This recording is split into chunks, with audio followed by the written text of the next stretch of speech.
ইনশাআল্লাহ না বলার কারণে বাদশাহ জুলকারনাইন কর্তৃক নির্মিত লোহার প্রাচীরের নিচে ইয়াজুজ মাজুজ নামক এক ধ্বংসাত্মক জাতি হাজার হাজার বছর ধরে বন্দী হয়ে আছে। কেয়ামতের আগে তারা এই প্রাচীর ভেঙে বেরিয়ে আসবে এবং পৃথিবীর সমস্ত মিষ্টি পানি 2 দিনে পান করে শেষ করে ফেলবে। বাদশাহ জুলকারনাইন ছিলেন এক ন্যায়পরায়ণ বিশ্ব শাসক। তিনি এক সফরে এমন এক জাতির দেখা পান যারা ইয়াজুজ মাজুজের অত্যাচারে অতিষ্ঠ ছিল।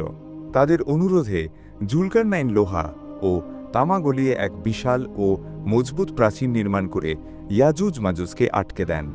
ইয়াজুজ মাজুজ প্রতিদিন সেই প্রাচীরটি তাদের নখ দিয়ে খুঁড়তে থাকে এবং প্রায় ভেঙে ফেলার কাছাকাছি এসে বলে, আগামীকাল আমরা বাকিটা ভেঙে ফেলব। কিন্তু তারা ইনশা আল্লাহ যদি আল্লাহ চান বলে না, তাই পরের দিন এসে দেখে প্রাচীরটি আগের মতোই অক্ষত অবস্থায় আছে। এভাবে হাজার বছর ধরে চলছে।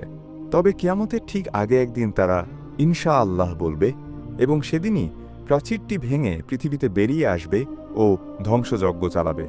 উল্লেখ করা হয়েছে যে সাম্প্রতিককালে একদল রাশিয়ান মুসলিম গবেষক কুরআন, হাদিস এবং ঐতিহাসিক তথ্য উপাত্ত বিশ্লেষণ করে কিরগিজস্তানের এক দুর্গম বরফে ঢাকা পার্বত্য অঞ্চলে এই প্রাচীরের সম্ভাব্য অবস্থান খুঁজে পেয়েছে বলে দাবি করেছে। তাদের মতে এই প্রাচীর বর্তমানে কয়েকশো মিটার বরফের নিচে চাপা পড়ে আছে।